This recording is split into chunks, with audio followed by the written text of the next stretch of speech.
आमचे नेते आदरणीय सुधीर भाऊंनी जो विषयावरती या ठिकाणी अर्धा तास चर्चा लावली, चंद्रपूर जिल्ह्यातील CRI कंपनीच्या सौर कृषी पंपाच्या तक्रारीबद्दल, तर त्या 2020 मध्ये 307 सौर कृषी पंप ह्या कंपनीच्या माध्यमातून लावले गेले होते आणि आजपर्यंत म्हणजे एखाद्या सौर कृषी पंप लावण्याच्या एजन्सीचं जे टेंडर असतं तर 5 वर्षापर्यंत त्या कंपनीचा मेंटेनन्सची जबाबदारी त्या कंपनीची असते. तर 183 ग्राहकांनी तक्रारी केलेल्या आहेत आणि त्या 544 तक्रारी 183 ग्राहकांच्या आलेल्या आहेत. तर 542 तक्रारींचं निवारण झालेलं आहे आणि 2 तक्रारी पाण्याचा स्रोत कोरडा झाला असल्यामुळे पाणी पंपाचा उपसा होत नाही अशा पद्धतीची ते आहे आणि ह्या कंपनीवरती 13 लाख रुपयाचा दंड सुद्धा आकारण्यात आलेला आहे.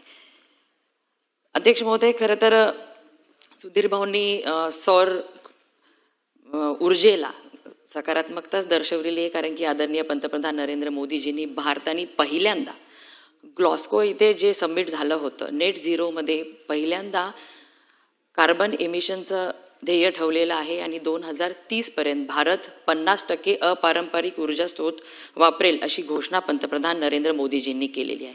आणि त्याच दृष्टीने महाराष्ट्रामध्ये सुद्धा अनेक वर्षांपासून आपण बघतो शेतकऱ्यांना दिवसा वीज मिळावी ही मागणी प्रत्येकाची होती आणि मग सोलार एनर्जीचा वापर करत शेतकऱ्यांना आपण दिवसा वीज देऊ शकतो म्हणून आपल्या सरकारने नवीन कनेक्शन्स ज्यांची मागणी आहे त्यांना फक्त सोलार पंपच देण्याचा निर्णय घेतलेला आहे. आणि सुधीर भाऊंनी सांगितलं आकडेवारी की जे सोलार पंप विदर्भ आणि मराठवाडा सोडून इतर भागामध्ये त्यांना AG कनेक्शन दिलेलं आहे, तर ह्याची पण चौकशी होईल.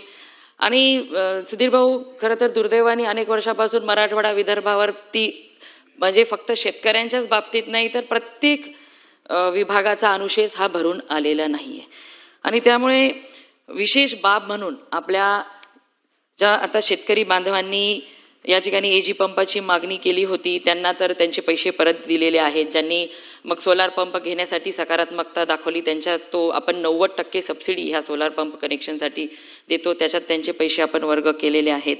आणि पुरापासून जे काही धोके होतात किंवा पातळी खोल गेल्यानंतर ह्याच्यावरती सुद्धा आपण काही नवीन मॉडेल आणलेले आहेत. बूस्टर पंप लावून नदीपासून जर आपल्याला आपल्या शेतापर्यंत पाणी घ्यायचं असेल तर बूस्टर पंपची योजना केलेली आहे. पाण्याची पातळी खाली गेली तर त्यासाठी सुद्धा बूस्टर पंपची व्यवस्था आपण शेतकऱ्यांना करून देतोय.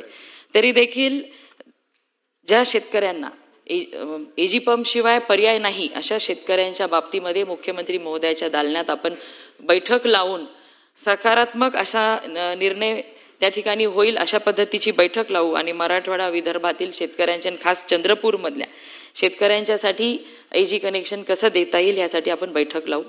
धन्यवाद.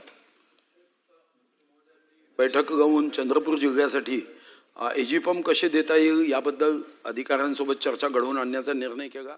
मी आभारी आहे. फक्त एक वाक्य दुरुस्त करून देतो की माननीय पंतप्रधान मोदयांनी जरी सोलारच्या संदर्भामध्ये आग्रह केला आणि ती गरज आहे काळाची, पण याचा अर्थ असा नव्हे की जिथं AG पंप देणं अनिवार्य आहे तिथं द्यावं लागतं ना. आता मी तुम्हाला प्रश्न विचारतो, मग आपला विधान भवन का सोलारवर नाही केलं, का मंत्रालय सोलारवर नाही केलं? कारण तुमचा स्वतःवर विश्वास नाही आहे की हे सोलारवर केलं तर मधात कधी लाईट गेली तर प्रॉब्लेम येईल. मग करा ना विधान भवन सोलारवर. आज घ्या की नाही यानंतर विधान भवनाचं कनेक्शन काढलं जाईल फक्त सोलारवर राहील.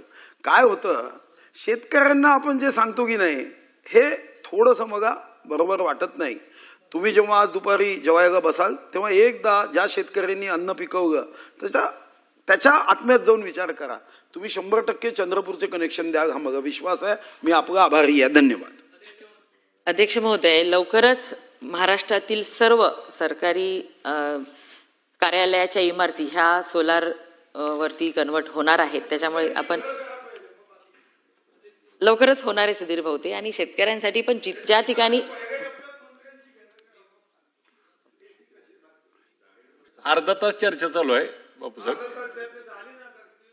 सोलार पंपाबद्दल माझी एक मधला त्यांचा एक विषय मागणी आहे. सोलार पंपाबद्दल रत्नागिरी जिल्ह्यामध्ये सोलार पंपाची फक्त 25 पंप आतापर्यंत दिलेत. 303 पंपांची मागणी प्रलंबित आहे.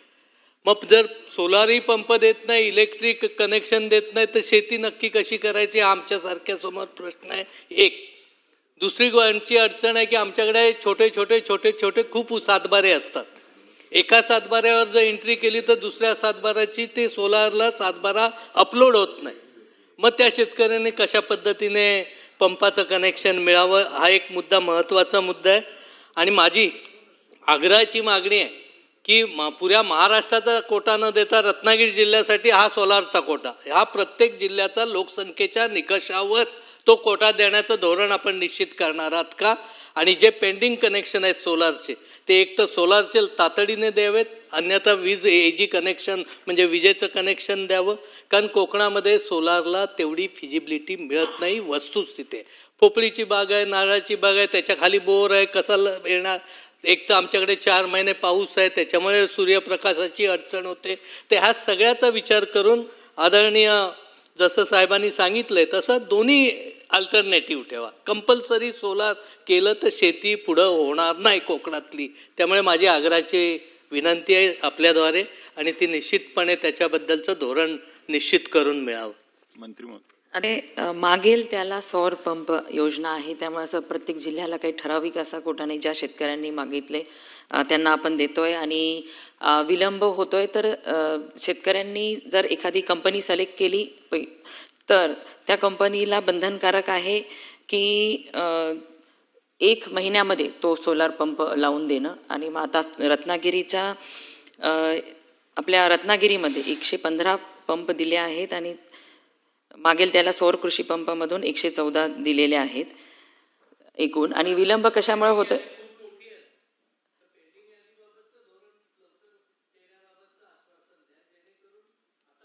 आता गरज नाही, पण त्या दरम्यान आमचं काम रत्नागिरीची होईल. आता माझ्याकडे आकडेवारी नाही की किती लोकांनी सोलार पंपांची मागणी केलेली आहे आणि त्यांनी कंपनी सिलेक्शन केलेलं आहे की नाही ह्याची माझ्याकडे आता आकडेवारी नाही आहे. आणि त्याच्याबद्दल माहिती घेऊन लवकरात लवकर रत्नागिरीच्या शेतकऱ्यांना कनेक्शन मिळेल. आणि भौगोलिकदृष्ट्या जिथे सोलार चालत नाही, जसं सुधीर भाऊंनी सूचना केलेली आहे, त्याच्यावरती सुद्धा आपण गांभीर्याने विचार करून शेतकऱ्यांना कशा पद्धतीने विजेचं कनेक्शन देऊन शेतकऱ्यांच्या शेतापर्यंत पाणी कसं पोहोचलं जाईल ह्यासाठी विचार करू. मंत्री महोदय लागून बोलले होते की एकराची अट्टा असल्यामुळं ते 3 HP चा, 5 HP चा, 7.5 HP हे बंधन आहे. त्याच्याऐवजी जर त्या ऐच्छिक ठेवलं की तोच ठरवेल शेतकरी की मला 7.5चा पाहिजे का 5चा का 3चा, त्यामुळं एक सातबारा असेल तर अडचण येते. तर ती एक अट रद्द करणं अपेक्षित आहे. त्यांनी मांडला होता विषय. याबद्दलही सकारात्मक निर्णय घेण्यात येईल.